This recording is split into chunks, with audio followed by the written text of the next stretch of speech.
All right. We're gonna check out Leon? What's his name? Trevor. Leon. Leon was in the last game. It's all capitals. What if I don't want all capitals? I don't like how it's adding me and yelling at me. You broke it. I did.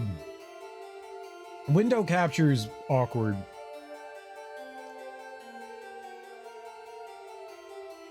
R2 also don't need words to work. If I like unfull screen it, it won't like go back to full screen.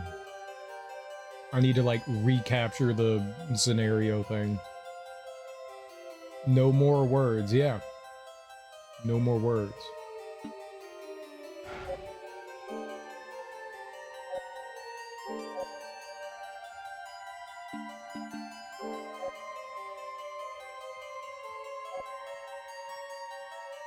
Leon was the main character in the first game. Or the last game. Lament of Innocence.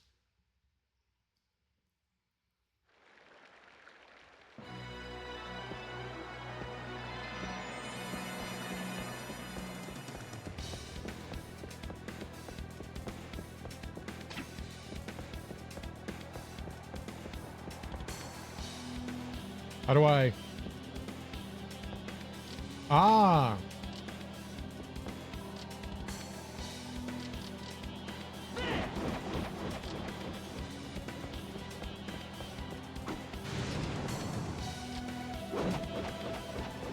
Boomerang! Oh, that was the stopwatch.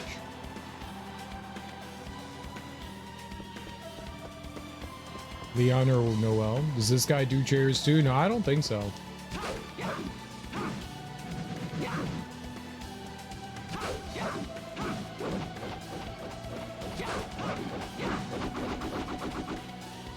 Oh, but I can kicky.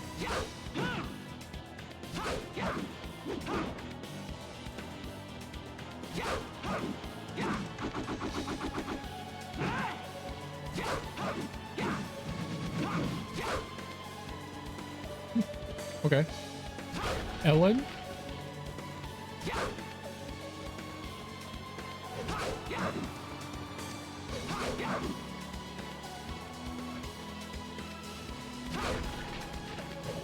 Ellen do be frontin'.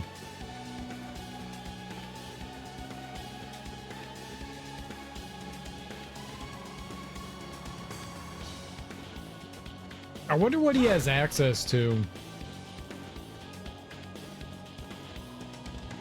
I'm very curious how this is going to go.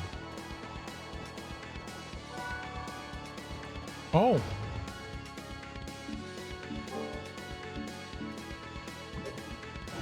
Oh, I have no idea that I picked up a potion for no reason. Oh, he definitely doesn't have summons.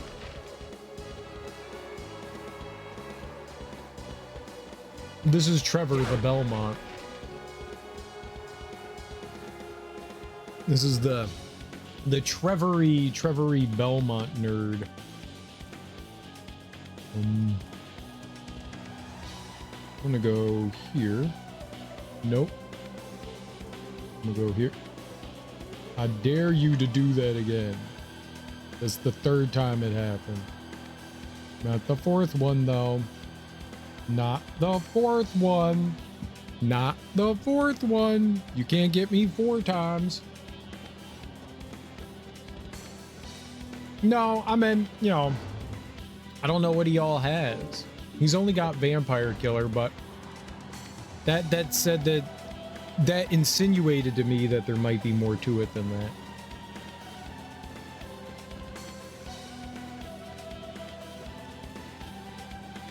Back here somewhere. Can you get through this?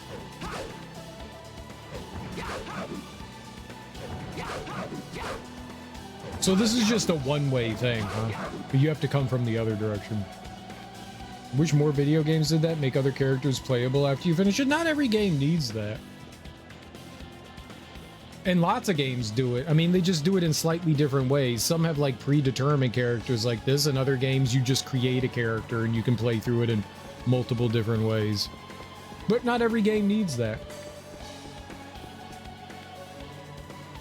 I am not somebody that generally will like play through a game multiple times. I usually play through a game once and I'm done with it.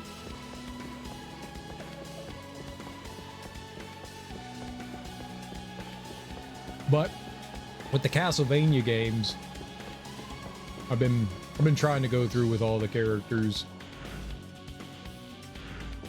for some odd reason. I'm gonna zoom that out. Nope, that's not how you zoom out.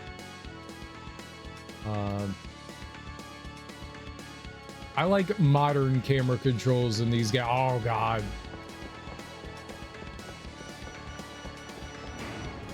Map controls. Some video games are enough for one time. They're good. They get boring for replay. I get this feeling when I'm done with video games that I'm just done. Like, I get this sense of completion, so I don't have this urge to, like, play most games more than once.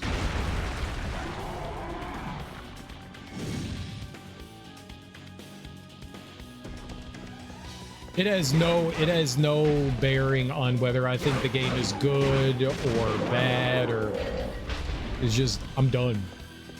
I'm just done. That's it for me. Trin? It has nothing to do with boredom or anything.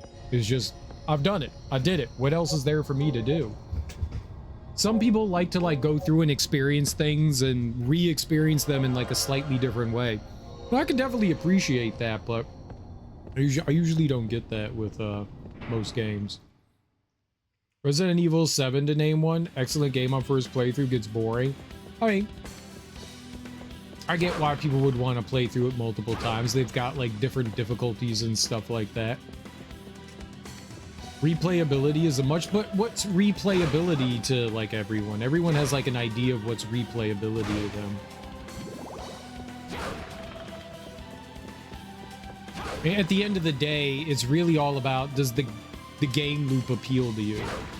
Like with Resident Evil, you have like a high score mode, so to speak, so you can replay through the game and one, play on different difficulties, and two, you can what do you call it? You can attempt to get like better end scores, like get through it faster, use less ammo, use less healing. Resident Evil 4 is one of those games you could never get bored of. I despise the original Resident Evil 4, but the remake is a lot of fun. Okay, despise is the wrong word. I just don't think it's up to snuff. Despise is the wrong word. I don't despise it. It's got some charm and stuff going for it. I'm just not a fan of the original Resident Evil 4. But the remake is wonderful. The remake is absolutely wonderful. I don't think I'm getting anything from Candle, so I'm just gonna leave him alone. It's the same comparison like watching your favorite TV show for the 50th time. You can predict everything. It's like comfort food. Yeah. I mean, when you find that thing that makes you happy, there's plenty of streamers that do that too. There are streamers that play like, I don't want to say one exclusive game, but they're oh, I mean, yeah, no, I do. They do play like one specific game over and over. And good for them. That you can like continue to get that content out of your favorite game, you know?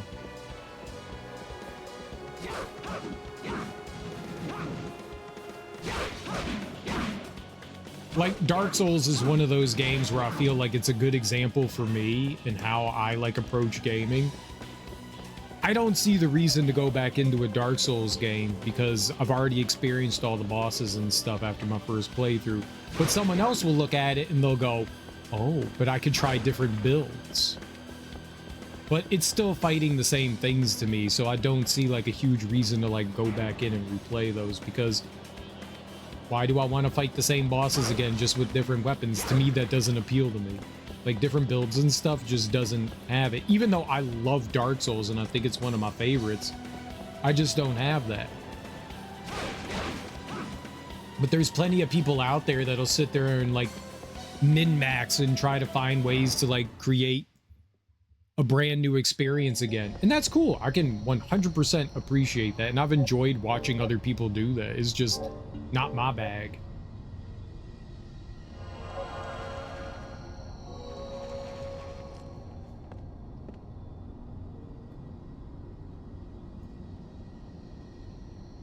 Replayability is a must. Different outcomes, play styles. It's the same comparison like watching your favorite TV show. Like Telltale games, not a fan of them, but the choices give you different outcomes. Sort of. You usually end up always, like, there's a ending that you get in them, though, no matter what. Like, the game ends the same way. So sometimes it feels like illusion of choice, but illusion of choice is nice. For me, personally, I think Resident Evil 4 is the perfect pacing in a video game, not one dull moment. I would very much disagree with that, but that's cool. I'm glad you do. Lots of people agree with you. Well, even masterpieces out there have some dull moments like Zelda, Ocarina of Time, Metroid Prime, Half-Life 2, Metal Gear Solid, to name some. I've seen Simpsons Hit and Run getting thrown around as a remake. Wouldn't mind that game. People have been saying that for years and nothing's ever happened. The Simpsons creator loved the original game and didn't know how amazing Hit and Run would be. Found it the best Simpsons game of the games, like streamers doing a no damage run. Yeah, I get Hit and Run and Road Rage confused. Road Rage is the pure driving one, where Hit and Run is the, like, GTA one. Remember a cool Resident Evil streamer who finished every Resident Evil game from 1 through 4 on a marathon with no damage? The moment he got damaged, he started over. It was intense. That's content right there for sure. That's content. The best Simpsons game is Lee Carvalho's Putting Challenge. I don't think that's a game.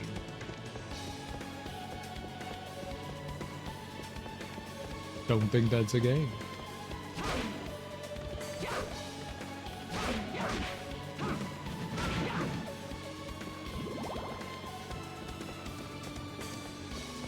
I think that was just made up for The Simpsons.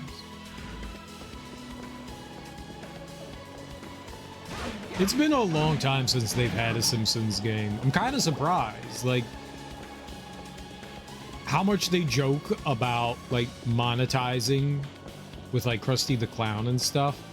It's kind of surprising that there's not more Simpsons games.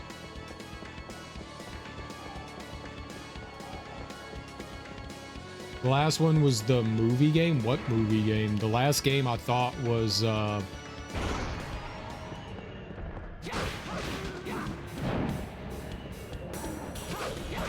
Hit and Run.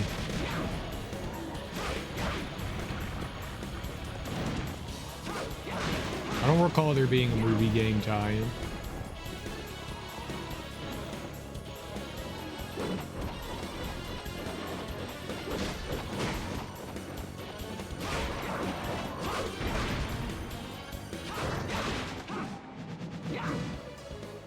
The 2007 movie? I don't think that there was a game to tie it into that.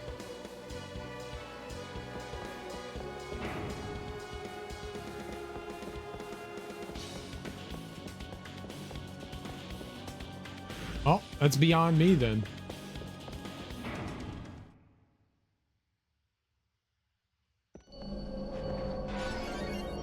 Oh.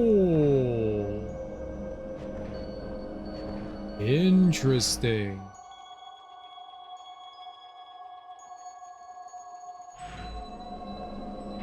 Nice, more health. Let's go. I don't know what I expected there.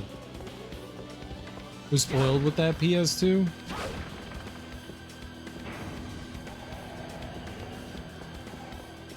You think Sony never got that quality library anymore since PS2?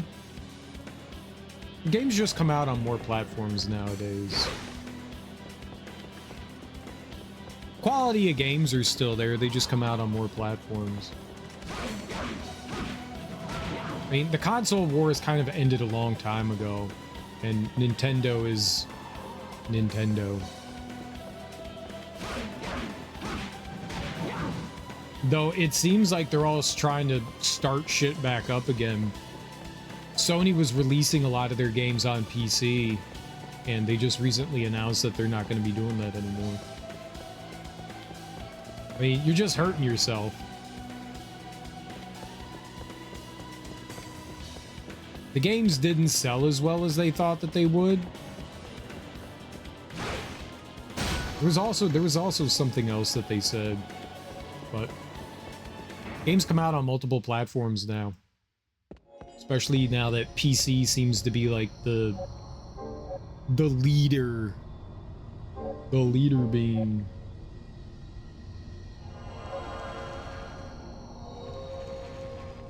Capcom with the Street Fighter 2 versions, every year there was a better Street Fighter 2.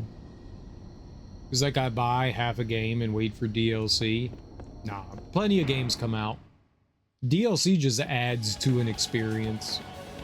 It's a very big misconception that, like, they, like, hold content back for DLC. There's a better Street Fighter 2 version for the Super Nintendo.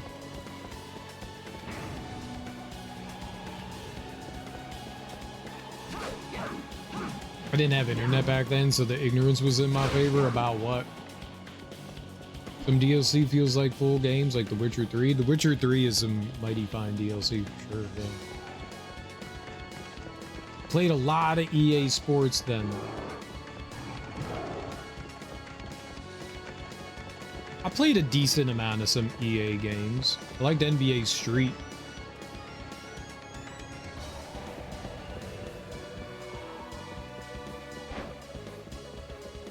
Mostly hockey. Never played too many hockey games. Hockey felt annoying. I wanted more feedback. Like, I always felt like I was doing more. Like, the same went with soccer. I love watching hockey. I think it's a lot of fun. But, like, soccer and hockey to play always felt boring. Like, with basketball, I could go up, I can alley-oop, I could pull the J, I could get a 3, you know? I could fadeaway jumper, slammy dunkaroo, you know? Like, I'm getting points. In hockey, like, the game is like 1-0. It can be exciting and fun, but yeah, as far as like gameplay style, it just was always frustrating, you know? You take a shot at the goal, the goalie blocks like 99% of your shots, you know? It's just not as, it's just gameplay wise, it's just not as entertaining. I'm a huge hockey fan. I love hockey, but yeah, gameplay wise, it just doesn't have the same impact.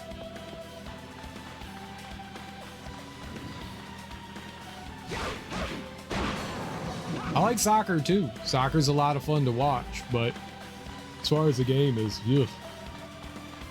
You know what I found about hockey now? You hate it? Oh, you hate hockey? Well, what changed your mind? You just grew out of it? Always loved arcade soccer games. Sega made them on arcade. When someone scored a goal, the announcer on the game was like, goal. You could coach in an anime style, being angry at the opponent.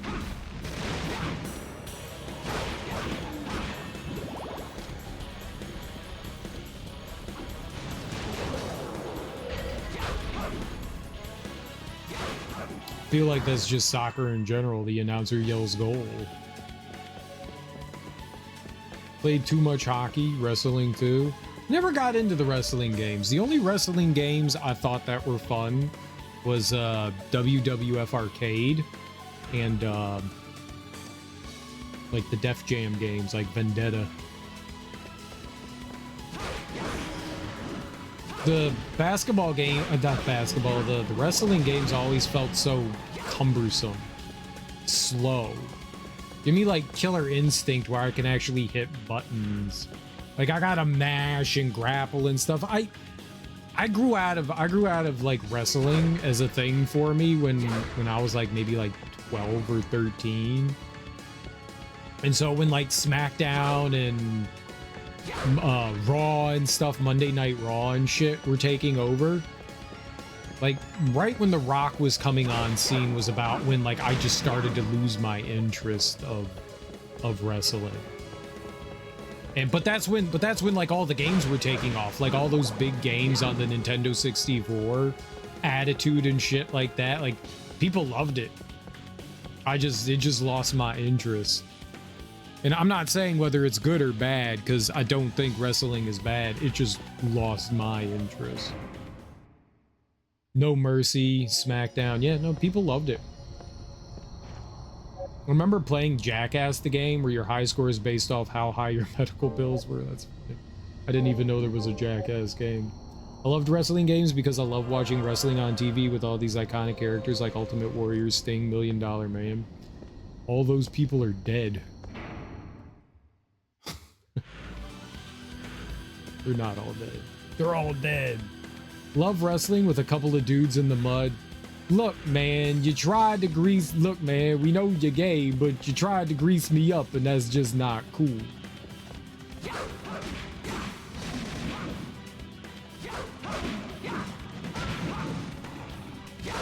Nothing wrong with two men lubing each other up and getting hot and nasty. Ric Flair is still alive? Yeah, I think so. Jake the Snake Roberts. I don't know. Nothing wrong with that. Nothing wrong with that at all. How you doing, KO Gortrout?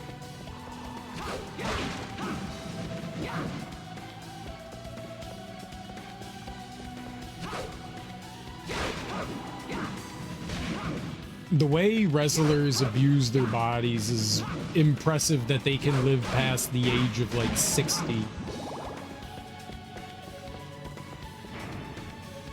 All the steroids and shit that they do, and just like the pure like abuse that they throw at their body.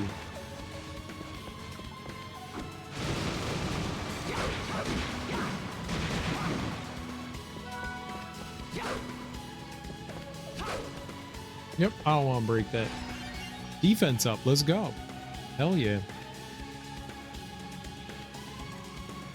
I was watching the documentary of Andre the Giant. Andre the Giant seemed like a cool cat. The guy lived a crazy life. He could only go to the toilet in a bathtub. He's a very large individual. He could never go into a car because of how big he was. Nah, he was in plenty of cars. Steroids are good for you, just make pee-pee small. It's not just your pee-pee, your testicles too, they shrivel up inside of you. You always needed to use public transportation. I know, I saw him in cars before. I feel like that's wrong. He was a big dude though.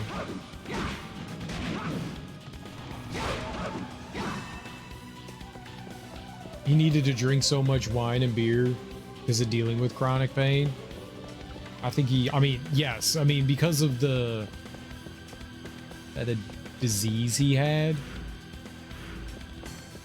that caused him to constantly grow. Yeah, it causes a lot of bone pain. It's a deep pain.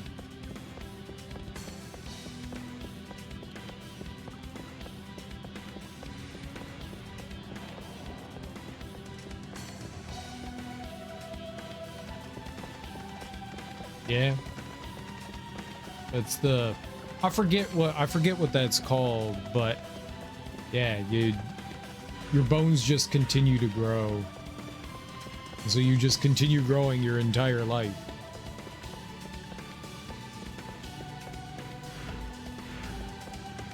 You put Arnold during his Conan years on the counter of a restaurant like nothing. I mean, that's what happens when you're like 90 feet tall.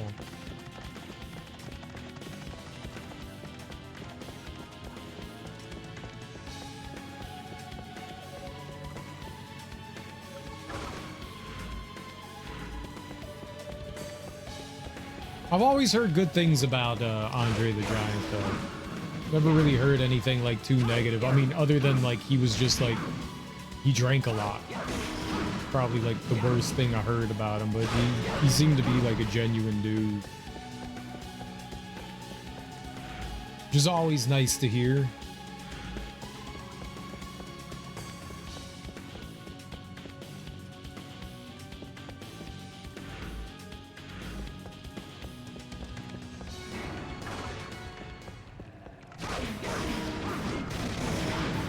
Ooh, is this like attack up?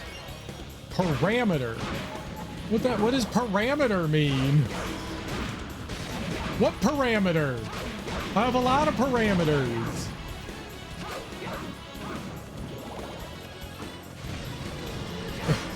Which one? There's a multitude of them. It's crazy if you think about it, how much pain our human body can give. I was reading worst pain people can experience from human body pain. Well, it's all relative. Everybody experiences pain differently. What one person might think is like the worst pain ever, someone might just be like,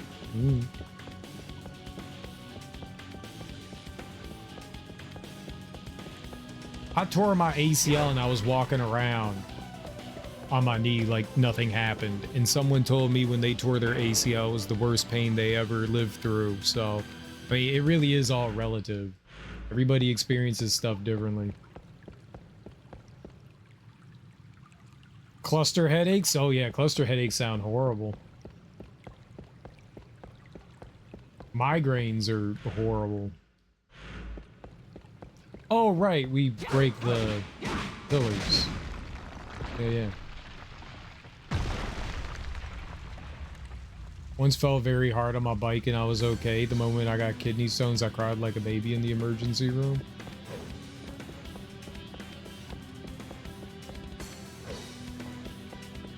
I don't want to have any sort of kidney stones or gallbladder stones, or it does sound horrible.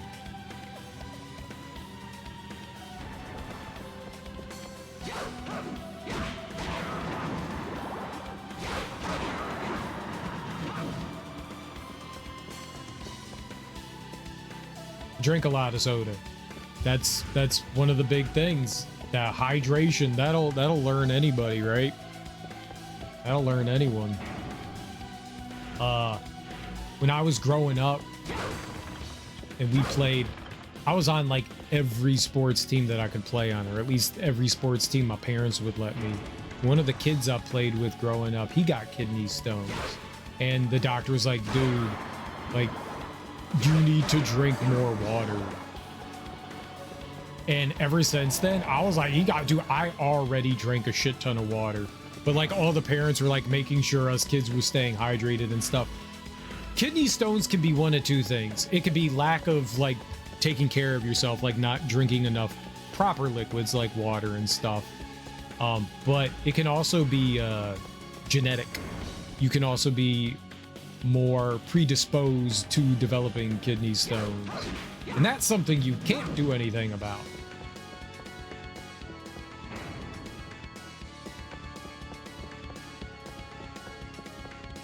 Oh, I drank a shit ton of soda as a kid. Well, I guess teenager. I wasn't really allowed to have soda as a kid. My parents did. The only time we got soda as a kid was at sporting events. That was the only time. Like, you played baseball, have soda. And some orange slices, like every kid does.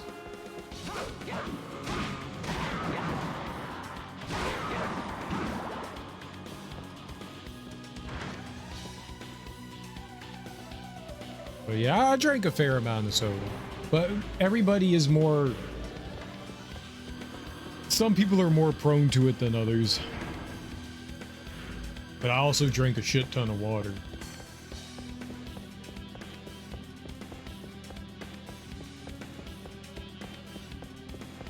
But it definitely learns you. You never realize. 3 bottles of water daily. I drink this. Whatever this is. I think this is 48 ounces.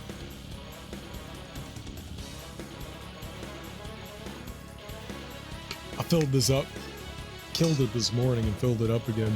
I drink that every day. So whatever that is, that's what I drink. I believe it's 40.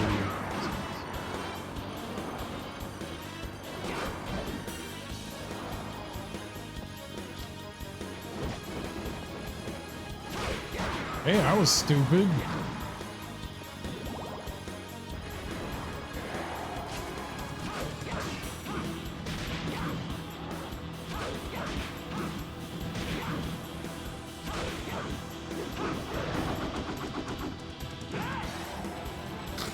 Excellent.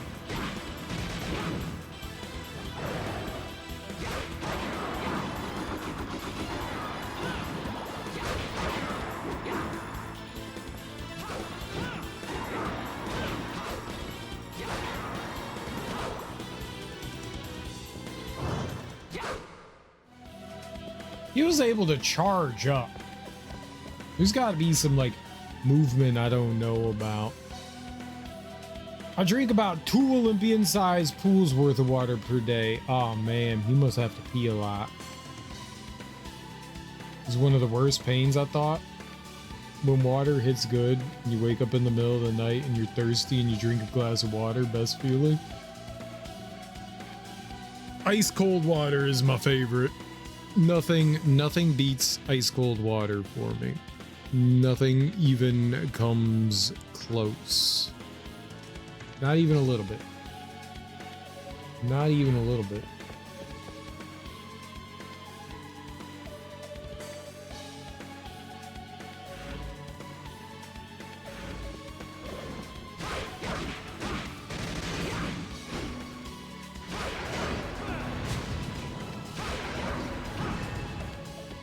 Meat!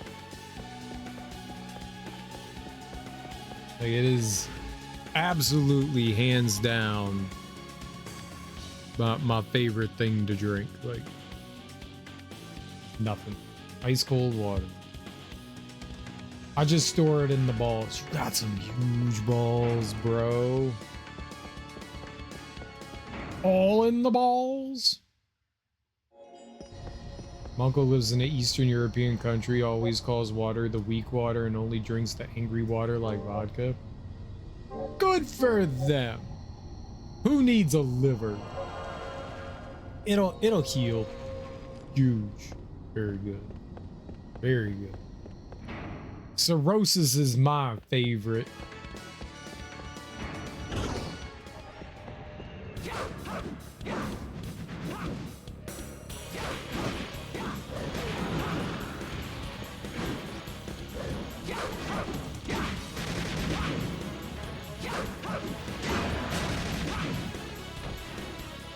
All right. No.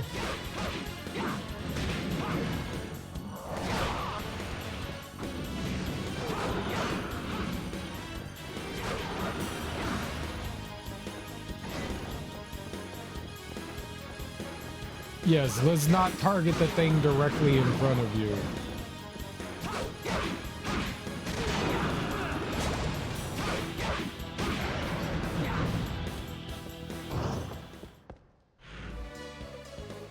$3F.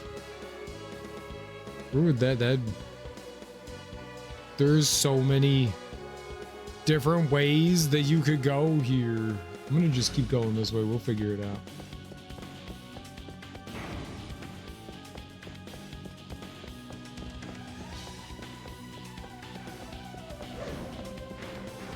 I don't think we get levels, right? No. So there's no real point in like fighting things we don't need to.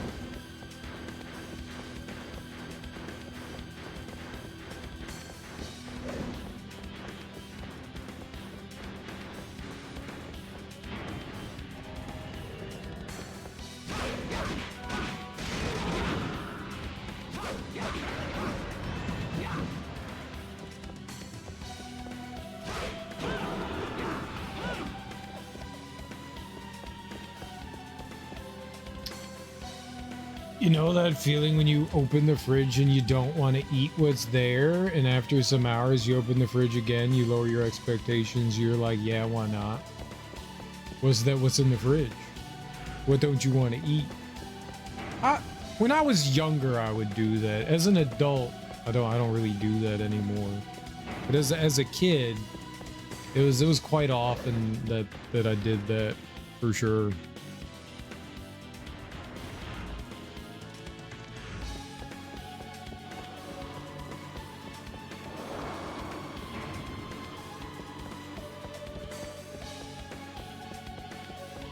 Oh, man, I don't feel like eating that again.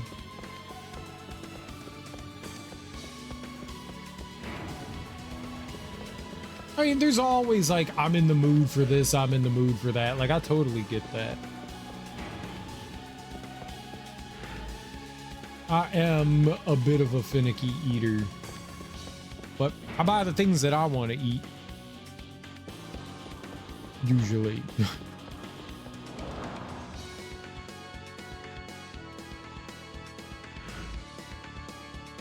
All right, so we're going to I'm going to the one on the right up here.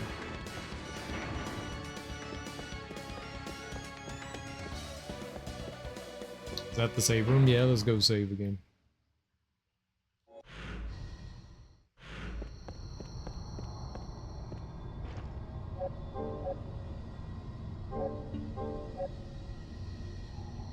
I mean, there are days where I'm like, I don't know what I want to eat. There are definitely days where I'm like, I have no idea what kind of food I want. I don't like those days.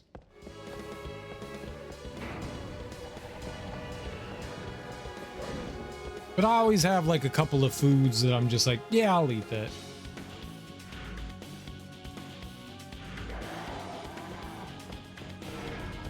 There's always something there where I'm just like, yeah, all right. Yeah. Yeah.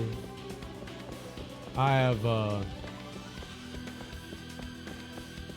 some frozen foods that I'm not always like the biggest fan of, but they're like the emergency ones. I live close to a McDonald's, yet I'm like, no, I won't go there.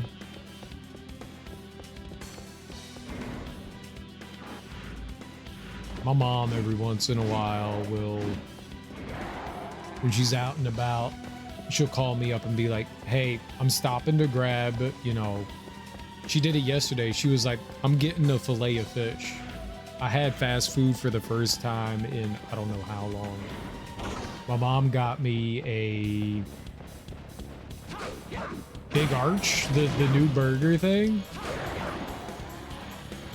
I don't eat fast food. Like I do not eat fast food. I'm not a big fan of it. I don't find it particularly good.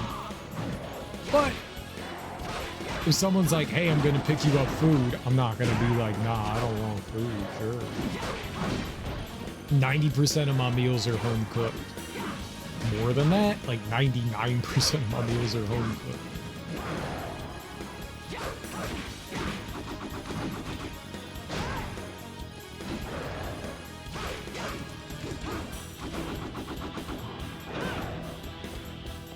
And I think that's the first McDonald's I've had in years. They had I got the Big Arch, some French fries, and a vanilla milkshake.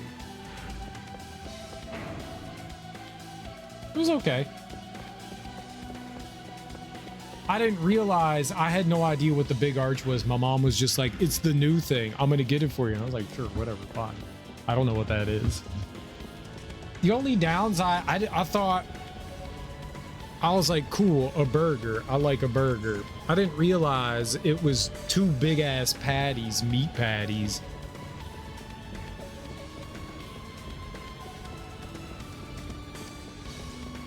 I always feel like being defeat as an adult the moment I enter McDonald's, or defeated.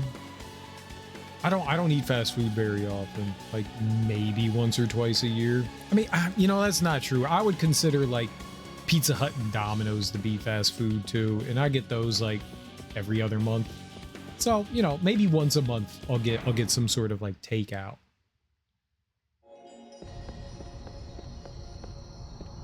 I've got to stay alive until December. Why is that? What's happening in December? Did you get a date? With a pretty person? Did you get a date? A hot date? Doom Part 3. You know, after watching Doom Part 1, I can't say I'm excited about Doom Part 3. I like Doom Part 1. Doom Part 1 was great. I hated Doom Part 2 with a fiery passion. Smoldering look. Smoldering look. Smoldering look. Oh, it was abysmal. It was abysmal. I recently got a talk with my cousin. We were talking about relationships, and he was like, people who are in relationships took the last chopper from Vietnam. I don't even know what that's supposed to mean. I love the smoldering look. I don't think Zendaya is a bad actress. I think that movie was awful, though.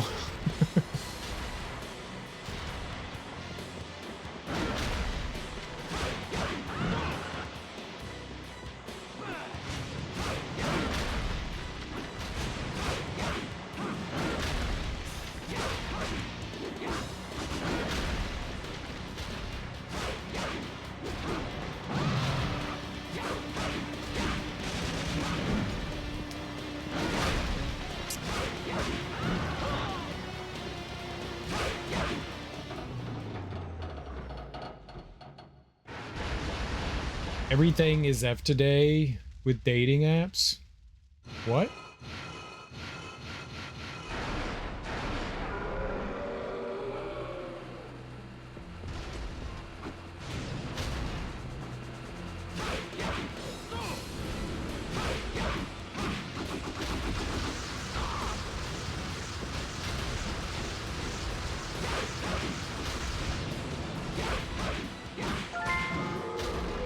Nice. He was very squishy to our whip, which was quite nice.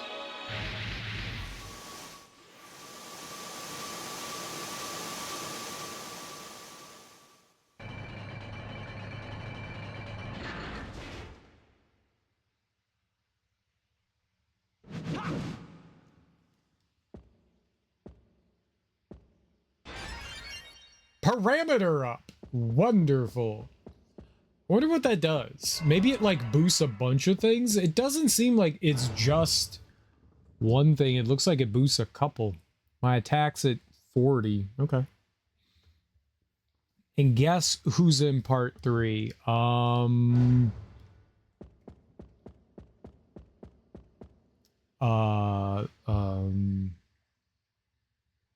Jason Momoa. No, Jack Black. Jack Black. Jack Black. Is Jack Black in part 3? I don't know, you said guess, so that's my guess. I just watched the trailer. I saw that they released the poster. I did not know that there was a trailer out. I'll watch Doom 3. I'll watch Doom Part 3. It's not that I won't. I was just very disappointed in Part 2. Part 2 just felt so sloppy.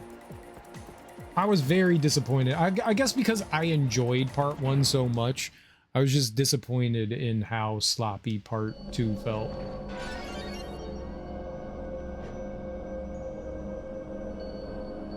Jack Black is Nacho Libre. Let's go.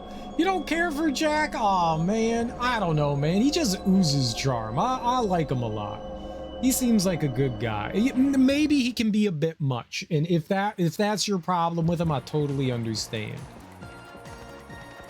He can be a bit much, but I don't know, man. He kind of reminds me of like Robin Williams in a way.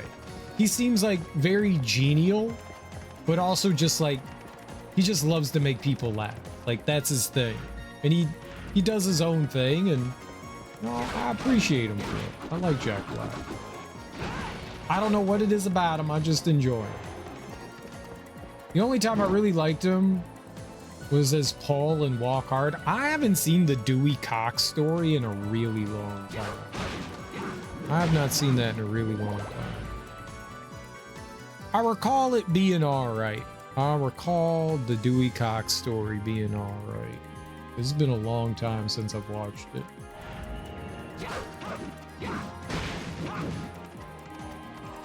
He's too much Tom. Oh, fuck no. Okay.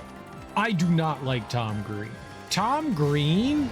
See, I feel like there's two approaches. Tom Green wants to make you laugh, but Tom Green doesn't get what funny is.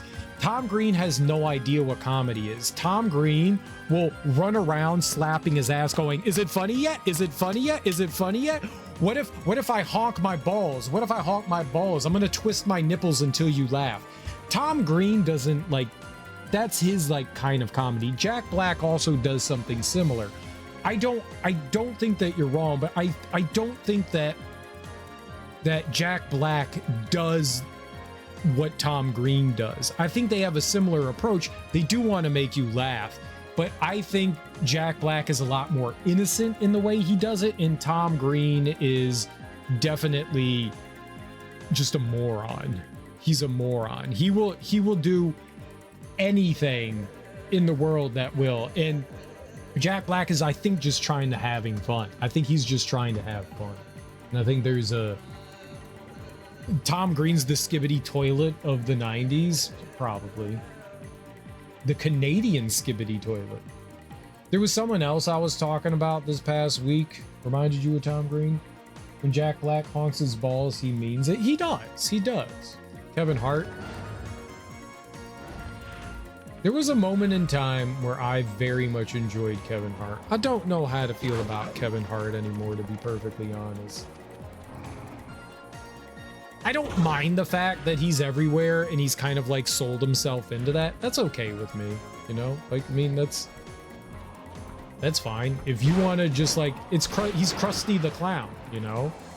He's got his name literally on everything and in everything. I don't have a problem with that. I don't have a problem with that at all. Like, make your money, dude. Make your money.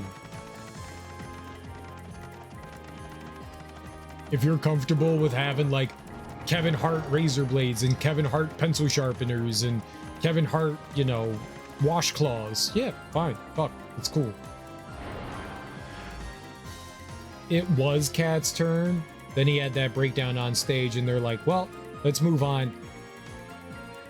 It was never, I'm going to tell you right now, it was never Cat's turn. I'm sorry. Cat did not have that appeal. Cat was funny, but Cat never had the Kevin. Cat doesn't have charisma.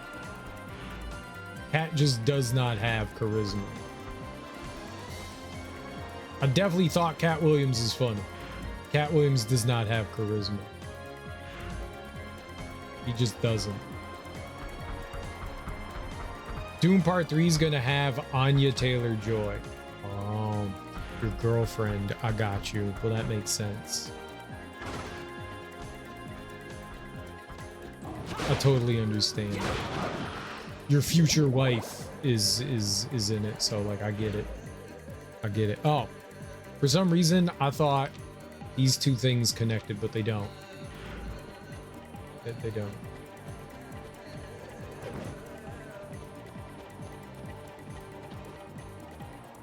Cat has negative charisma like Dave Attell and Patrice O'Neal. Patrice O'Neal had more charisma than you're giving him credit for. Patrice O'Neal had charisma.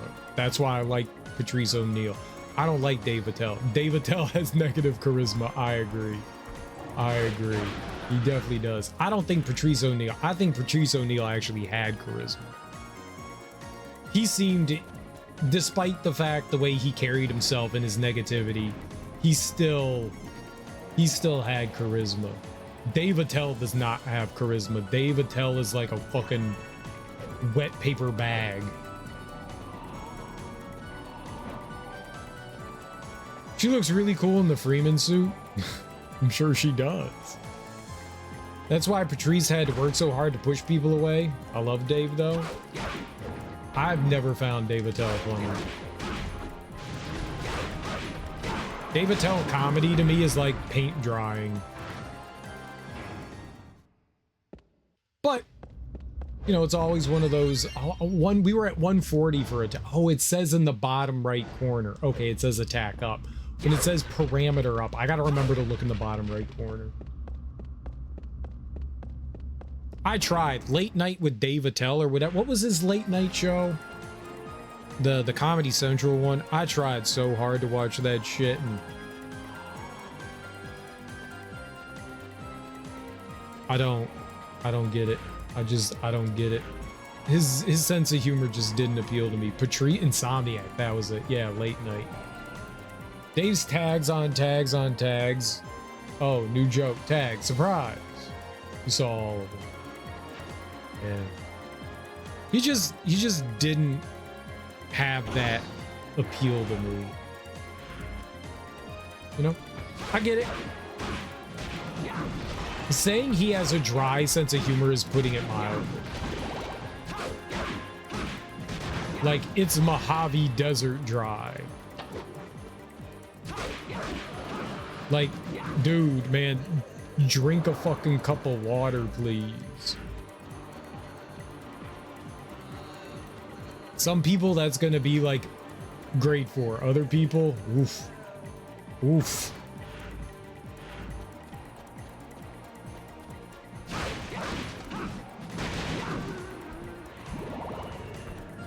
I like a little bit of flavor. That man has no salt. I mean, he's all salt, but he's got no flavor. Maybe he's just one flavor. Maybe that's his problem. He's just one flavor. Bitter. He comes so far left field, it's from another stadium altogether. Yeah. Yeah, I can get down with that.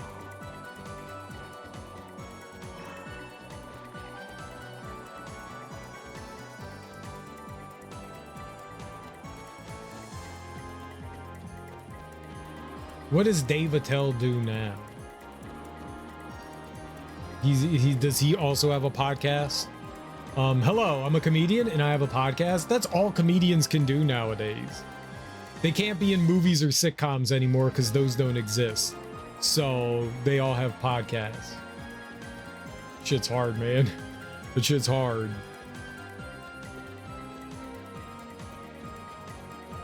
So what do you have? Podcasts? Dave's the only guy who can completely take over an interview segment without feeling like he's making the show about himself. It's interesting. I've never heard him in anything, so you just guess on someone's every month or two. Oh, okay. Oh, she's standing back from the counter. She don't want to talk to me. Rude.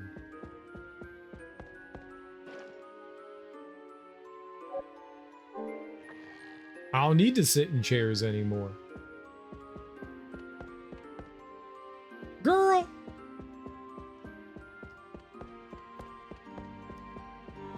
She only likes Hector. I see how it is. I got some stinky shoes. I got some doo-doos on my toes. I got them doo-doo toes. She don't like them doo-doo toes. My bad.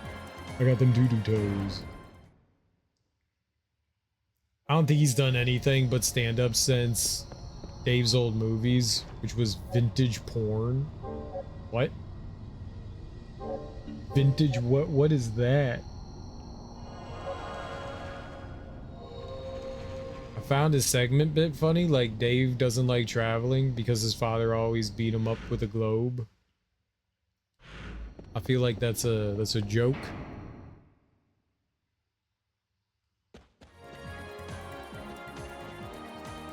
You viewed the 70s porn movies with guests? How does that work?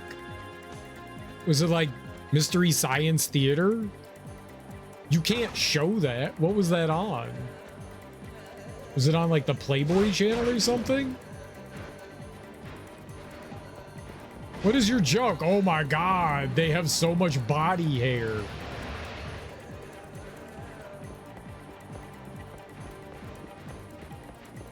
That guy sure has a mustache.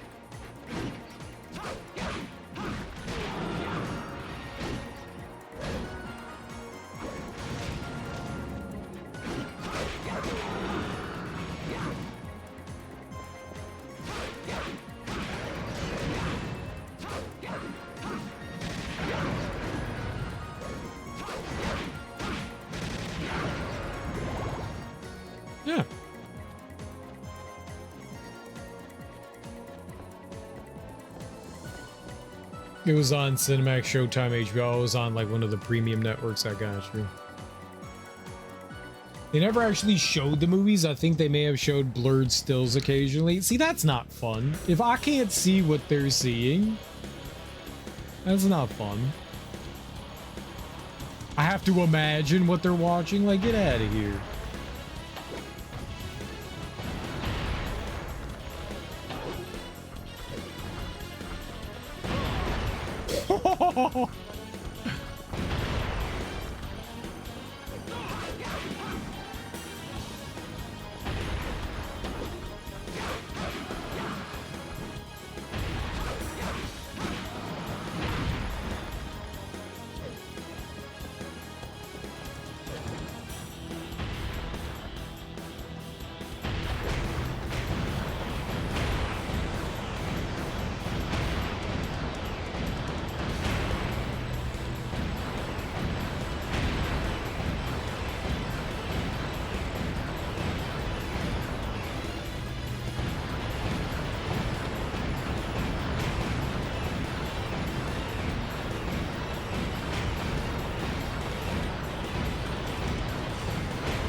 I think someone was actually like hitting me there.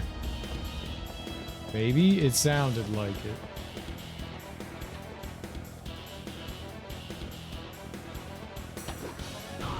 Highly anticipating part 3. Should I read the book? Well, I mean, you only have to read the first book. That's all that the movie's based on is just the first book. So you just have to read that one. You don't have to read all of them. And the first book is the only one that was ever written by, oh god, what was his name? He only wrote one book. His kid, I think, wrote one or two of the others, and then somebody, yeah, Herbert, yeah.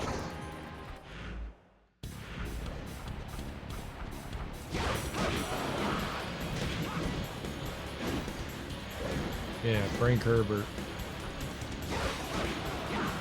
He and Dave did bumping mics. Like a 3-night show, bumping mics. Who they bumping mics with? That's nasty. Y'all into bumping mics? Put your mouth on my mic. Put your mouth on.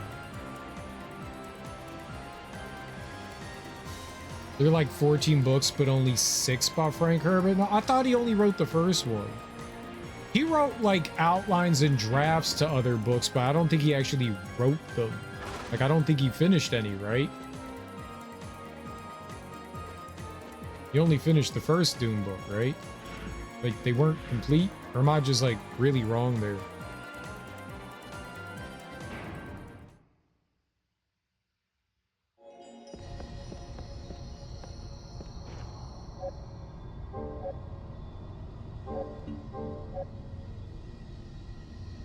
Either way, the movie's just based on the first book, though.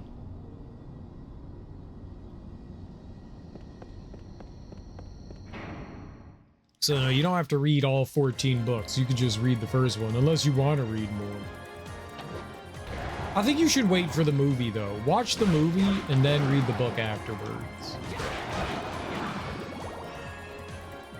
We were talking about this the other day. I always feel like it's like unfair.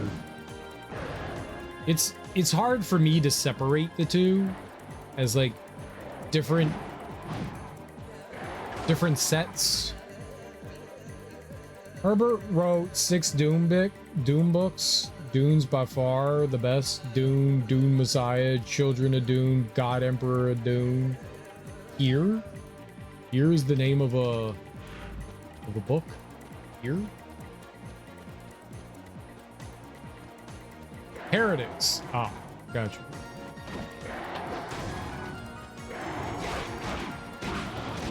I like how those dudes were just standing there.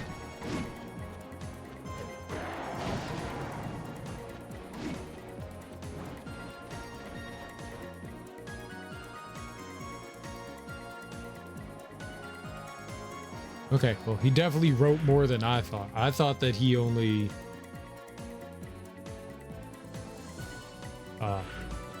I thought that he only wrote one. His son wrote the rest, okay. Ow.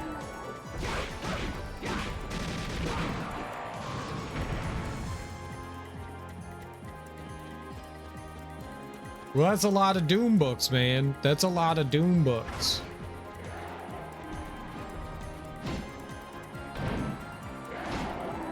Throw your fucking sub-weapon, dude!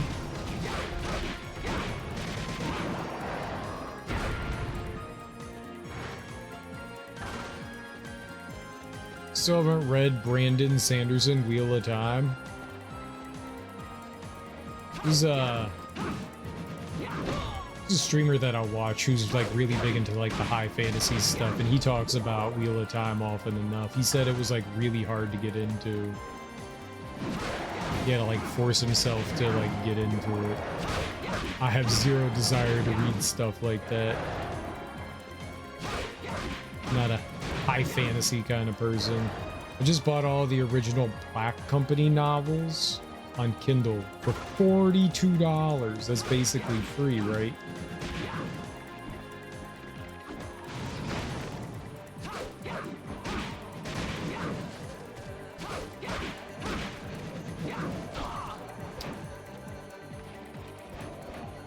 I don't think I can get through that.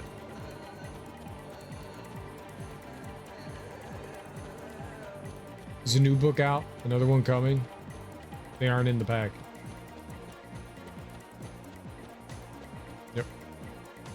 I don't think I can get by that. That's the same thing as last time. I didn't have a way to get by the red skeletons just because you can't kill them. So if I do want to do that, I gotta like come back later. Boo.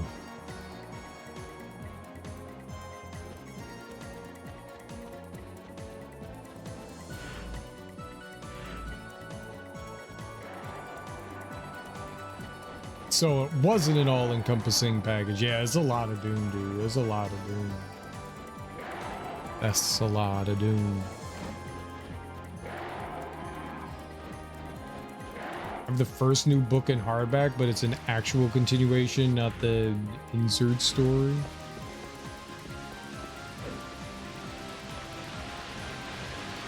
Huh? Yeah, I guess you got to come back later. That was after Dullahan, I think, that we got into those spots. That sucks.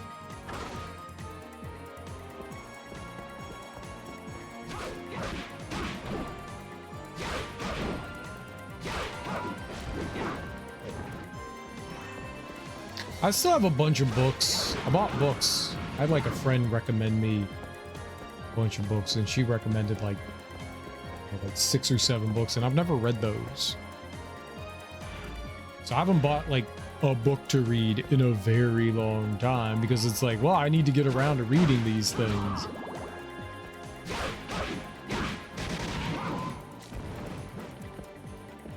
You got it, 6-7. You saw what I was doing. You got me. You got me. Red-handed. Red fucking handed. Got him. Gaga. Got him. Ooh. The vampire killer transformed into a whip of fire via magic stone fitted into its grip. Okay.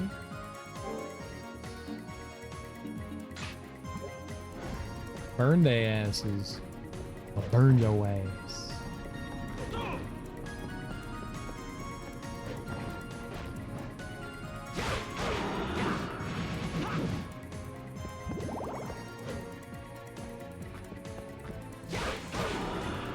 It's not on fire though.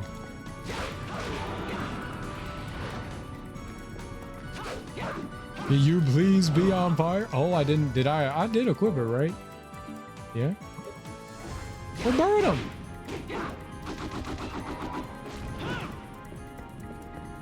Looking for a package of the Sano novels on Kindle. $245. That's a lot. Kentucky Fried Cockatrice. Did I just get meat from it?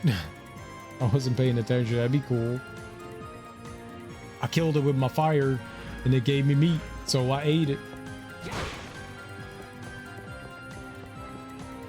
204. How many books is that for $245? That's a lot of dollars.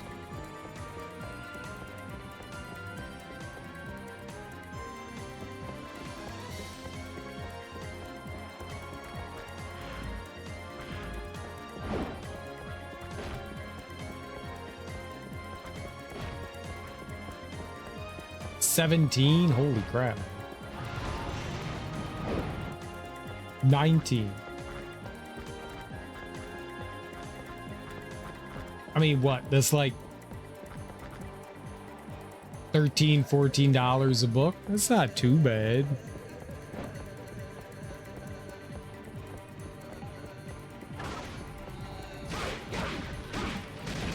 Oh yeah, I'm gonna hit the fire guy with my fire whip.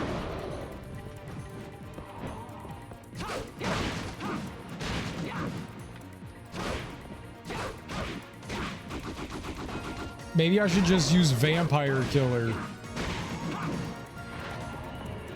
I don't want to sit here and like juggle whips. There's no quick way to cycle through them. If they were like, oh, okay, you could put on this whip or this whip, that'd be one thing.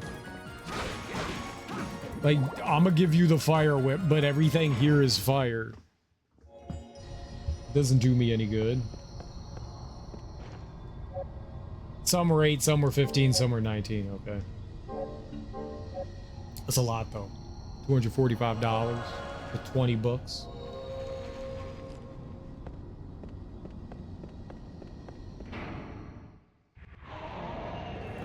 Do it. Just do it. Do it. Do it. Do it. You won't do it because you're scared. Don't be scared. Do it.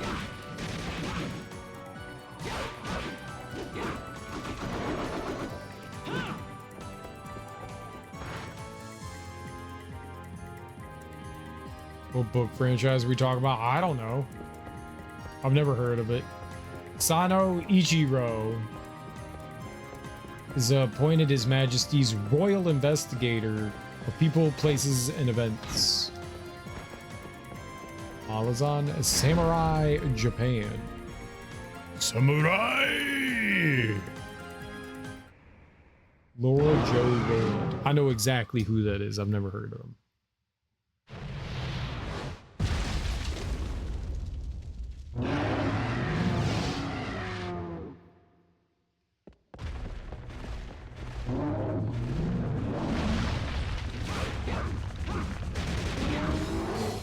Okay, so maybe just...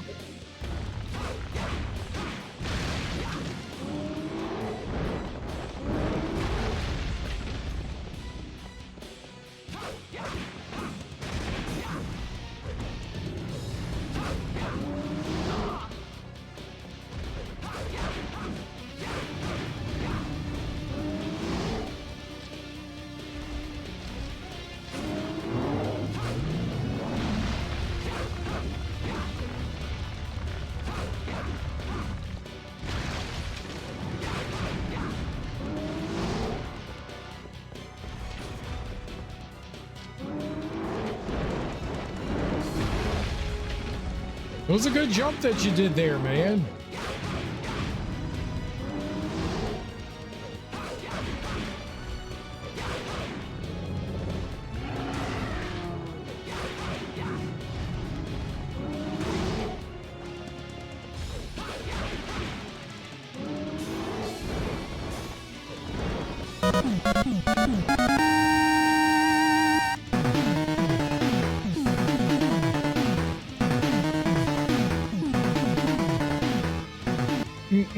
The camera.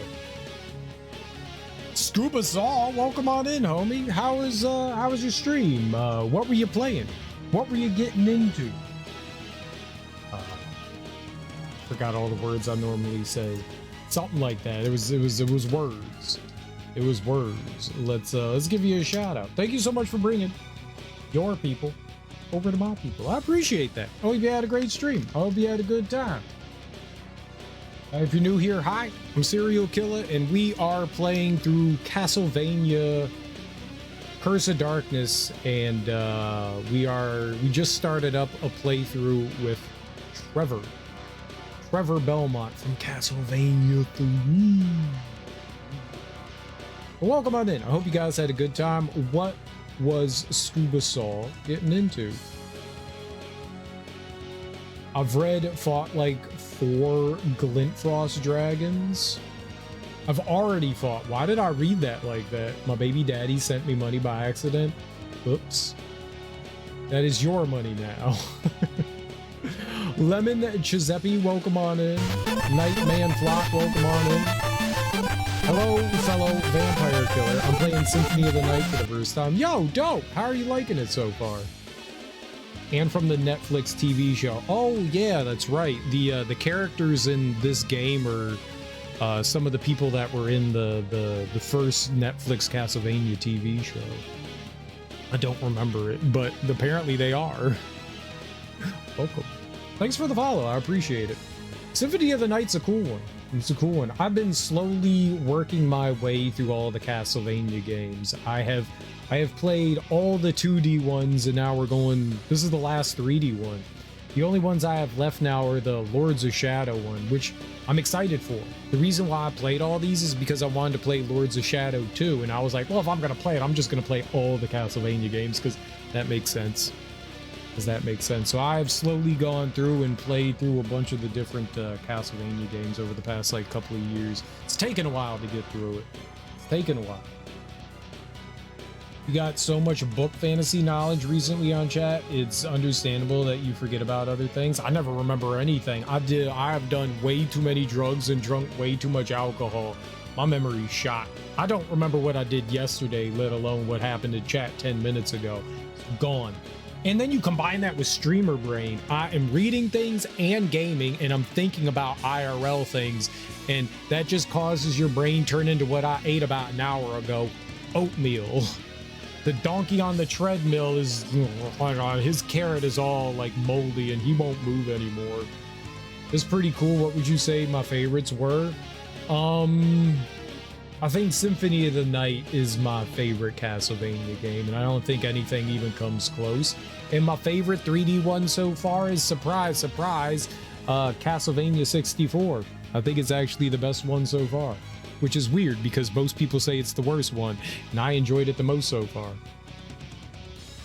It's awesome. Love the music and exploration. Some of the rooms are a bit spammy, but it's more hilarious than annoying. Yeah, it can be a little annoying at times for sure. I mean, it's any Metroidvania for the most part, but it gets fun. Your brain gets TikTok fried.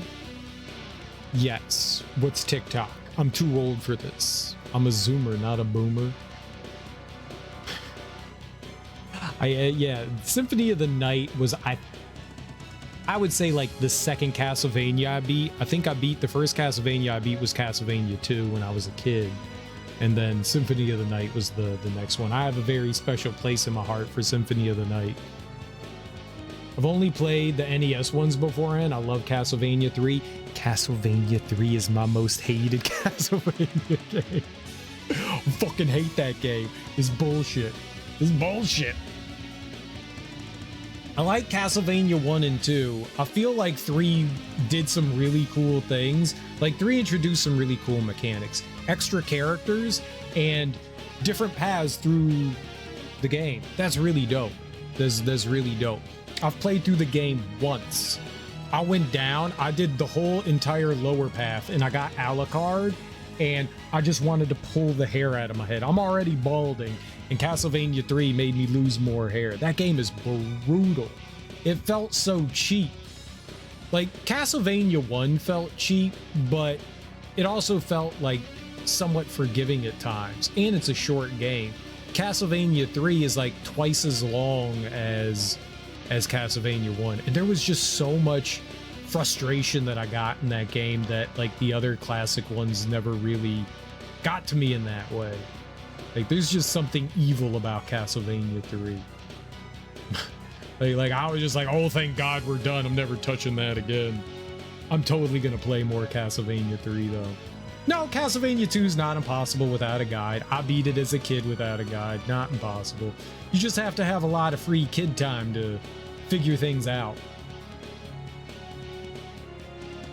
3 feels like a 2D's Dark Souls sometimes. It is tough.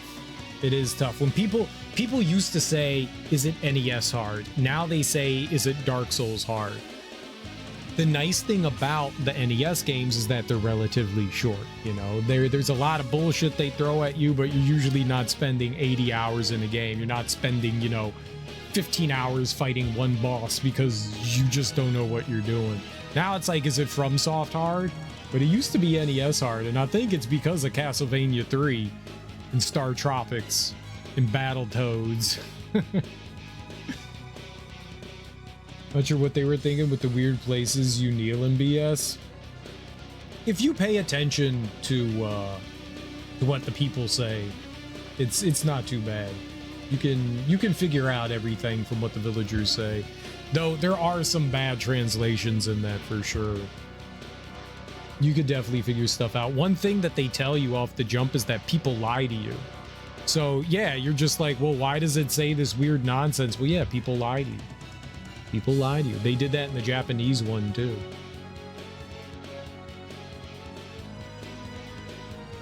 But some people just don't have the patience or time to figure that stuff out, and I totally get it. I totes my goats get it. Totes my goats. I'm gonna play more 3 at some point. I'm gonna play more 3. I want to try to play with Sypha and Grant. Is that his name? Grant. I wanna take their routes. I want to go back to it. I want to try and play as them. Maybe just the Alucard route that I took was just the most nonsense thing in the world. The worst part about his route was when like all these blocks were falling down. That level was like the worst level I think I've played in a video game. It was insufferable. It was so horrible. It was so horrible. It was so horrible. Nightmare fuel. The falling block stage. Yeah, that's it. The falling block stage. Oh God, I hated that. I hated that stage. There was so much bullshit in that stage. That was the most bullshit of bullshit stages. Like everything else in the game compared to that level is a breeze, except for the aqueduct. That aqueduct, right before the end of, I guess it's the stage before the last stage, so the second to last stage, the aqueduct area, that was a nightmare too.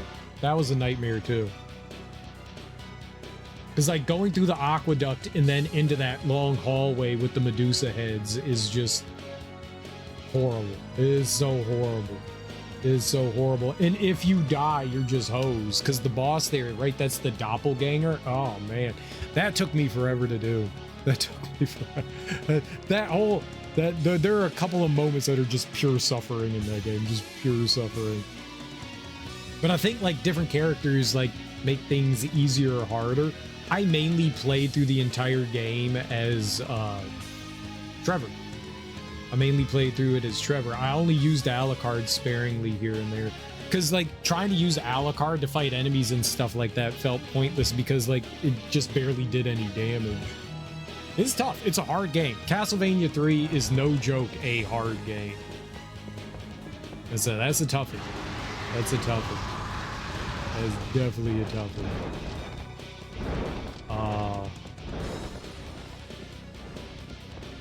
But do you plan on playing any more Scubazol there? You plan on playing any more Castlevania games? People seem to really like the Game Boy Advance ones.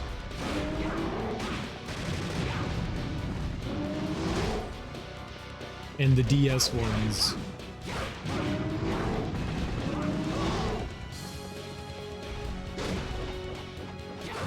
Yep, that did not seem to do much. I got 13 HP. I can do this. I can do this. Easy baby game. Easy baby game. Because he was elevated there, we really didn't have like a sub-weapon that felt useful. All right, what do we got here? We got parameter up. I got attack and defense. What do we get? Crest. What parameter is crest? Attack. Did that increase my health too?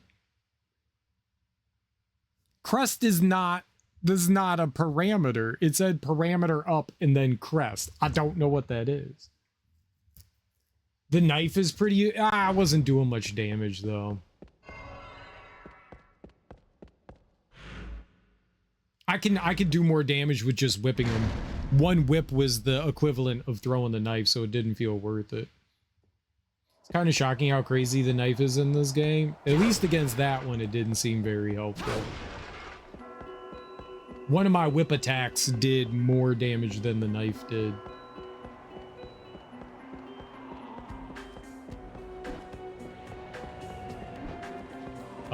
One of the cool things, even though I don't think that Lament of Innocence, the game that was before this, was, you know, super fantastic, what I can say is that they did give a lot of usage to the sub-weapons, and that's always cool when sub-weapons can actually be useful. I do enjoy that. Like, there were so many different utilizations for all the sub-weapons in Lament of Innocence. I thought that was pretty cool. Because the knife in 90% of Castlevania games is useless. It's just completely useless. It's the first sub-weapon you get and you can't use it on anything. There is literally no point to using it.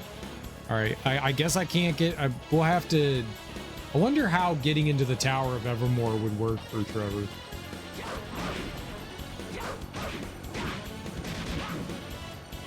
I guess you get to the other tower in Jigramund and you just warp over there, I'm assuming.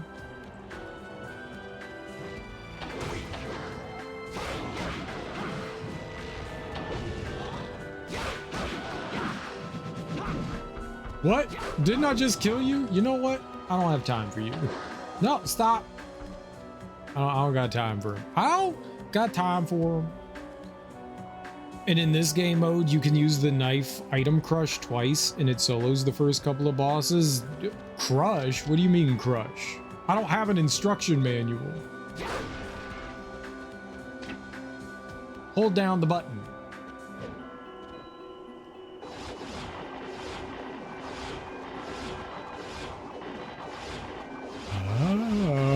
Oh, you hold down block. That seemed more useful. Yeah, that seemed more useful. What the fuck?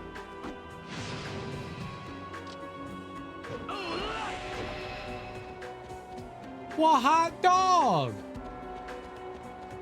I'm trying to secure my pre-order for a physical copy of Starfield. Don't you have a copy of Starfield, Sean? How many copies of Starfield do you need? 7? 8?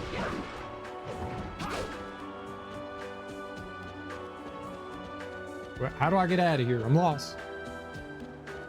Yeah, so when you hold down block, I was wondering what that is. Like right there, it lights up. And I kept trying to like, I thought it was only lighting up when I was doing the dodge roll or whatever, the fancy dancing.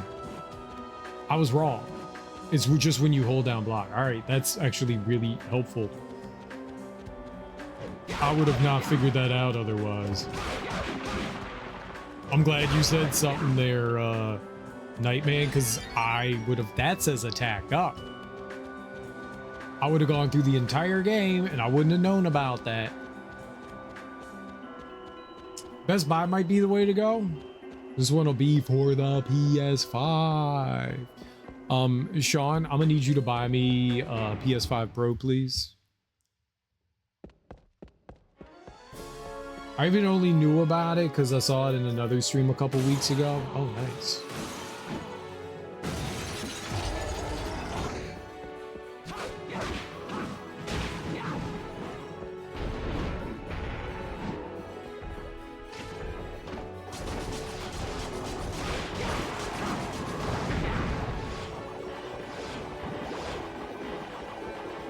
Oh yeah, that fucks. It's kind of memorable when you see the knife shred things. It is, it is, it is. I do not deny this. It is.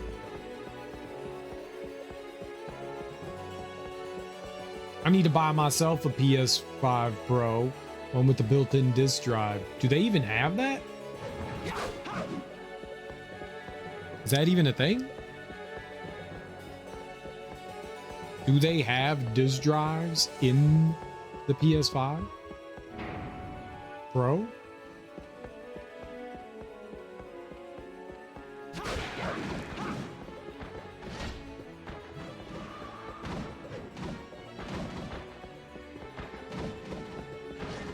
I don't know where I'm going. Where am I going?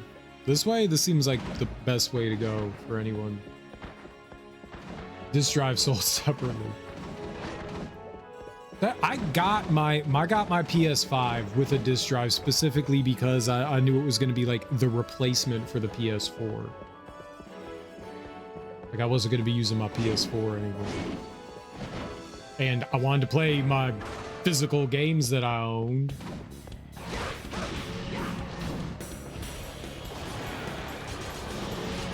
Fight, fight, fight. Oh yeah. Oh yeah. This is the good stuff.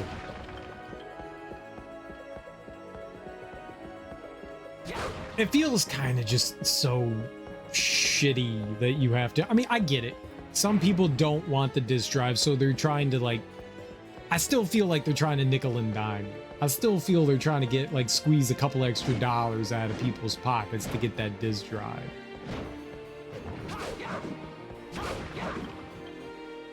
I don't know. I don't know that I can see it any other way, you know? They just trying, Sony just trying to get more of my dollars. I'm not going to buy a PS5 Pro. I can't rationalize that.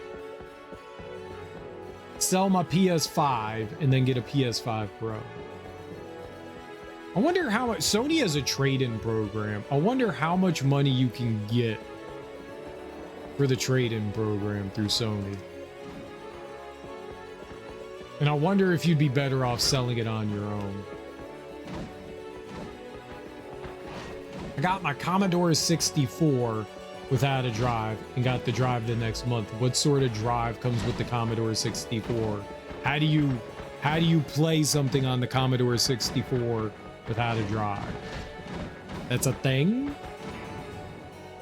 Not paying extra for this drive. I want it built into my console. Oh, do they don't do that, do they? I don't feel like that's a thing.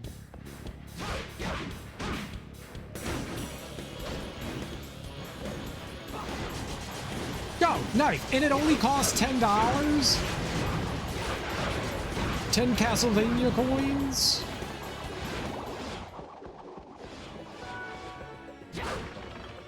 I have not seen anything of value drop from the torches. Does not seem worth it.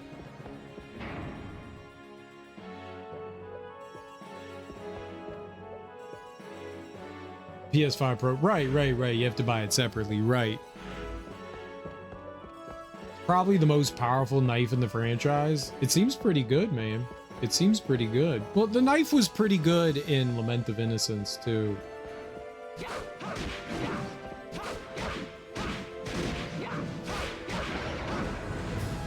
It was pretty good there, too. Cartridge port, I bought Jumpman Jr. Is Jumpman Jr. Super Mario Brothers? I bought Fast Load cartridge, Archon, and Pinball Construct. What's a Fast Load cartridge? You had to buy... Didn't, like, Commodore 64 games come on, like, a tape? Like a cassette tape?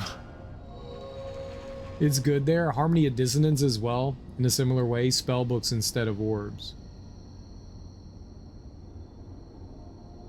I have a hard time remembering Harmony of Dissonance.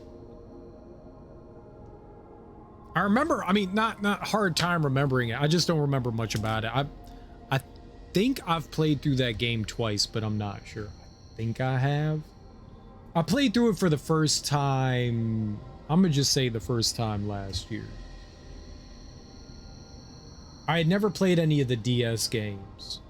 I had played through Circle of the Moon a few years prior. I do not like Circle of the Moon.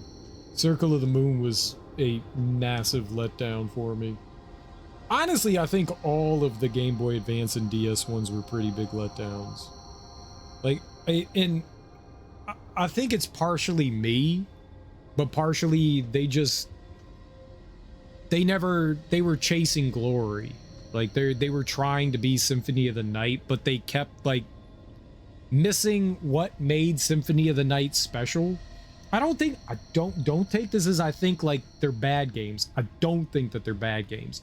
I just don't think that they're of the same quality as Symphony of the Night. There's just something magical and special about Symphony of the Night for me. Like I'm sure part of that is nostalgia, and I was around when it, you know, first came out, so I'm sure there's like a huge chunk of that, and I don't have the same feeling towards the other games because I didn't play them then. If like Circle of the Moon was your first Castlevania game and you're like, it's my favorite Castlevania game, I'd be like, yeah, I get that. But after playing Symphony of the Night, like I was like, oh man, they're not doing console Castlevania games anymore. They're going to the handheld thing. Okay, that's a choice. All right. And it just let me down. You know, I was like, okay, cool. They're still in the vein of Symphony of the Night. This is dope. That's cool. And like the more I played it, like I didn't like the card system and stuff like that. I didn't like how the drop system worked. You only get like 1 or 2 pieces of gear out in the environment. You have to fight enemies to get drops for things. And I was like, yeah, at least in Symphony of the Night, there was stuff scattered around and there were drops. It just felt like this, like they didn't get it. Like Circle of the Moon just felt like they missed what made Symphony of the Night good. It's definitely in my bottom tier of Castlevania games. Circle of the Moon was my first Castlevania, is responsible for getting me into the franchise. I think it's fantastic. I love all 6 of those games. That's exactly what I'm talking about. It's literally what I'm talking about. I get it. If it's your jam, it's your jam. Jumpman's more like Donkey Kong, but you can jump up, but not down through platforms and have to collect gems, and each you collect speeds up the enemy bullets. Yikes. Ecclesia is your favorite? Order of Ecclesia is really fun. I like that one too. I think out of all of the Game Boy Advanced DS ones, I think Portrait of Ruin's my favorite. That one at least kind of succeeded, I feel like. I don't like how it was broken up, but I liked the fact that they like did something like brand new with Jonathan. What was her name? Clarice. I forget her name. Is Jonathan and girl. No, that was cool. That one's cool. I enjoyed Portrait of Ruin. Ecclesia was interesting. That one also broke things up too. That one was like more level based too. Like both Order of Ecclesia and Portrait of Ruin have more in common than like the bigger, like more like straightforward Metroidvania ones. They try to like bridge a gap between the two. And I like the fact that there's some challenge in Order of Ecclesia as well. Like you're not just gonna roll into a boss arena and one-shot it. You like have to learn the boss, and I appreciated that. There is definitely some tough bosses in that. Some levels you collect a gem and platform shift and disappear. Oh, neat. Aria of Sorrow is more like Symphony of the Night, having stuff all over the map plus drops. That's one of your bigger hang-ups. Nah, I was not a big fan of Dawn or Aria of Sorrow. I do understand the limitation of gear being kind of hard to come by, but levels do a lot for you in Circle of the Moon. Kind of shocking amount. Yeah, they do. They do.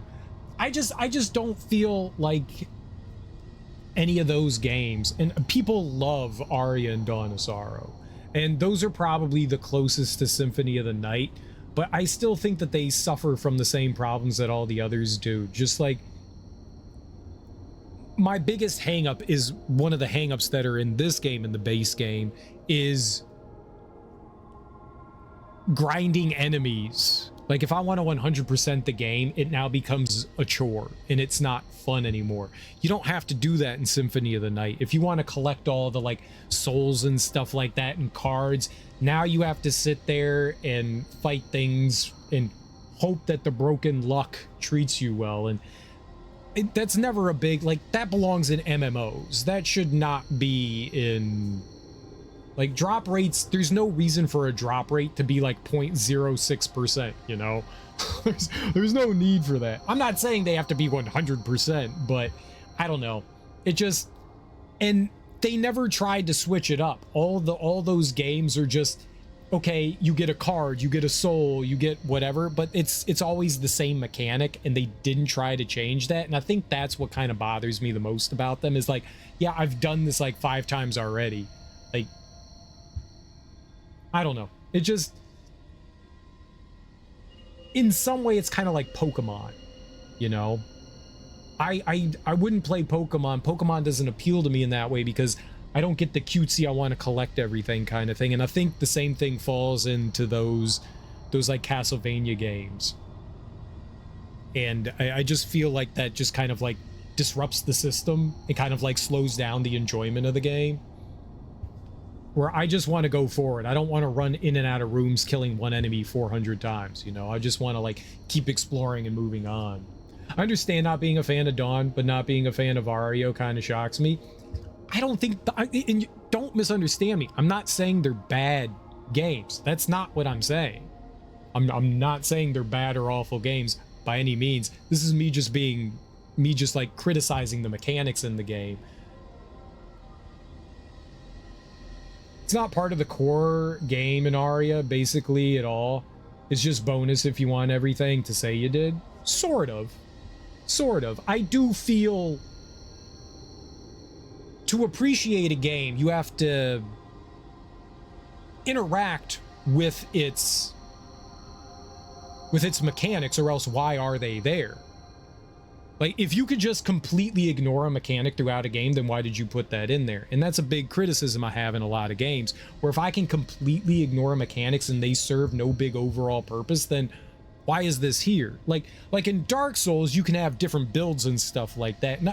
That's fine. Different magic, different weapons and stuff like that. You're moving towards those things. But if I can completely ignore a mechanic and you're not forcing me to engage with it in any meaningful way, that means you implemented it wrong in your game. You should, like, if you have mechanics in the game, there should be a need to interact with them in some way. And if a game doesn't, and not just like a challenge run, not like you're actively doing it, but that to me feels like a like development problem. And you should encourage the player in some way, find a way to force them to interact with those mechanics, because if they're largely just throwaway things, there's no reason for them to be in there. And that's kind of the way I felt about those games, though those mechanics in the game, is that, yes, you're right, they don't force you to actively interact with them, and that's problematic. That's problematic. They are fun games, and it is fun once you get those like abilities and skills and stuff like that. It's fun to screw around with them and see like what kind of crazy things that you can do. It absolutely is. It's just like a pain in the ass to like pick them up is all. Circle also has magician mode right after the base game, so you could play with the cards if that's your interest and see what that's about. Maybe if I play through the game again, I should try something like that. I should try something like that, because that then gives you everything at your disposal. It's easier mode too. I do plan, I've gone through and I've played through the DS games with the alternate characters. I have not done that in any of the Game Boy Advance games, so at some time in the future, I gotta play through those Game Boy Advance games again. Well, the alternate character modes. And yeah, I do need to play through Circle of the Moon again, which I'm not exactly looking forward to, but I do need to play through that again, so maybe I will do something like that. I can agree with that about ignorable mechanics being kind of not good. What I would call the strength of Ario's system is that there's so many good souls and things that you're encouraged to explore the stuff that happen to get. And there are enough enemies, each with their own ability they grant you, that it almost gives it replay value to see what encounter and you end up getting. As long as, yeah, I mean, I guess that can add that, as long as you're not like grinding your way for everything. Yeah, just if you just played a little more natural style, and whatever came your way, that's what you rolled with. Yeah. Playthrough versus what you said. It probably, if you could turn up the drop rates and say like a randomizer or something like that, so you have like a higher chance of acquiring items. I was watching somebody play. What? Which one was it? Was it Circle of the Moon? It might have been Circle of the Moon, where the drops were happening a lot more frequently. I think it might have been Circle of the Moon. And in the randomizer, they turned up the drop rate, or maybe the randomizer is just that way in general. Maybe it turns up the drop rate so that, like, because it's randomized, it guarantees, because enemies have different numbers of things and they want you to succeed in those things. So maybe the drop rate is turned up, and that looked a lot more palatable to me. Like, the enemies dropping things and it's like, oh, cool stuff. Magician mode I would call harder rather than easier, genuinely, because your physical stats are horrible. You just get the broken magic off the cuff and a lot of MP. Oh, okay. So it's a different kind of challenge. That's cool.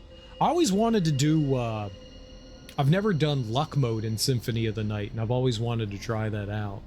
And a randomizer is Symphony of the Night. Always wanted to try that. Circle of the Moon's luck stat works, as you would expect, in a pretty meaningful way. One of the alternate game modes available is Thief mode, which gives you a ton of luck. Everything that I've heard about Circle of the Moon is that the luck stat in the game is broken. Like 90% of the Castlevania games. Like, everyone's just like, yeah, the luck stat doesn't work right. And not broken in, like, the gamer's favorable way, but in the, like, yeah, they didn't implement it right. People kept telling me that it's only broken in Aria. Well, unless everyone that was telling me was lying, almost every Castlevania game I played, people were like, it's broken. It's stupid, but not broken. That's fair. That's fair. But yeah, people kept telling me Circle of the Moon had, like, a busted luck stat. At the end of the day, the drop rate still sucks, so it doesn't change anything. The drop rate is still not great. If they told you it didn't work in Circle of the Moon, you were lied to, I'm sorry to say. I'm just not going to believe anyone. I'm just not going to believe anyone. I'm just not going to believe anyone. I got conflicting information, so we'll just say everyone's wrong. We'll just say everyone's wrong. All right, we're going to go raid. I've been streaming for a while today. Let's go say hey to someone. Let's go find a cool individual to go say what's up to. What do we got going on here? You know what? Oh shit. That could be fun. We'll go say hey to Shaneathon. Luck affects drop rates in Circle of the Moon, but drop rates are capped at 50% for normal drops and 25 for rare. Okay, interesting. My jackass for a baby daddy decides to send me $88. He doesn't tell me about it, so I'll spend 40. Cool. Not good. Is very valid. There's certainly no more reason to believe me. Random chatter who showed up today for the first time versus anyone else. I get fed so much information, sometimes it's hard. It's always best when people tell you things to look them up yourself, to verify information. That goes in many different directions. What the streamer says and what chat says. Never believe anyone. Always have a healthy amount of doubt. That goes for everyone. Trust no one. Trust no one. Trust no one. Look shit up. Verify things for yourself. Make sure that things are consistent. All right, guys. Thank you so much for hanging out with me today. I do appreciate it. I will be back tomorrow morning. We will keep playing more Curse of Darkness. Trevor mode. We started up Trevor, and we will. I can't imagine it's going to take me more than another stream to beat this, unless like some bosses get absurdly difficult. So we will definitely pick this up tomorrow. We will continue. We finished up everything that we were going to do in the base game. You know, we did the boss rush mode. We did the Tower of Evermore. You know, I got all the chairs. We stole some things. We got some extra, you know, equipment and stuff. We got the little pumpkin head dude, which was completely worthless. He's just cute as hell. So we did all of it. We did all that we were going to do in there. I'm not saying we did 100%. We did not make all the weapons and armor and stuff, but we did everything that I was willing to put the time into grind for. We grinded more than I would have liked to. And I'm excited to play more Trevor. He seems like a cool character, and I like the challenge of not being able to heal and stuff and having to just use what you're given. So it'll be fun to go through the rest of that. But I will be back tomorrow. We're going to go raid Shane-a-thon. He is playing Popful Mail for the Sega CD. Popful Mail. I own that on the Sega CD. It's like one of those like games that's like super rare and expensive. Enjoy your Tuesdays, guys. Peace.